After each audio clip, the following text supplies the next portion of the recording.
Thank you very much. It's a pleasure to be here. I've been here 3 times before, run 3 times for Selectman in Canterbury, and I always have strong opposition. They're always tough races, and I always feel like I'm one of the properties and love it or list it.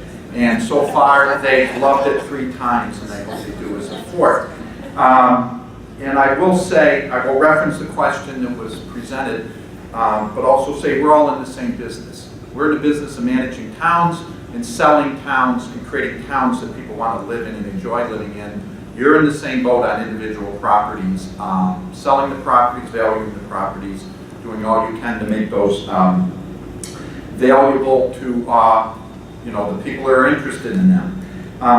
As far as the workforce housing in town, we did end up securing a grant. It was $50,000. It was from the state, and it was to analyze throughout our town of Canterbury, 5,100 residents, fairly rural, to see how we could make affordable housing for our children and our seniors and those people that would work within the area. It was a very thorough study. Other towns can go to kind of school on what the results of that were. Obviously, in a rural setting, we're very limited because we don't have municipal services such as sewer and water. So any solution we had would have to work around septic systems and that sort of thing. But we were very creative, and there's a lot of great ideas out there, and we did analyze and come up with a plan for. We have kind of a center of town, Canterbury Plains, and there's an area across the street that could be developed.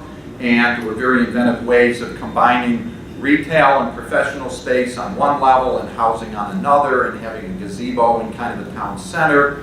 There were other ideas. They're doing it out in California, a little more advanced, where you would actually have a common septic system and water supply system in one area of town, and you would have kind of a cluster of housing that went around that. And I don't know, in terms of this actually affecting the future of the town or increasing the value in the future of the town, but it was great to have everybody in town involved in at least looking at the possibilities. And there were a lot of eye-openers, because there are a lot of developments, I'm sure you're still aware, that can have a very affluent kind of looking design and style, but be on a much more affordable scale. And there are a couple other areas in the state that have done that historically. So we did look into it. We had a study done. We learned a lot about it. I will relate to another question in here in terms of job creation in town and the whole picture. 15 seconds. How many? 15 seconds. 15 seconds.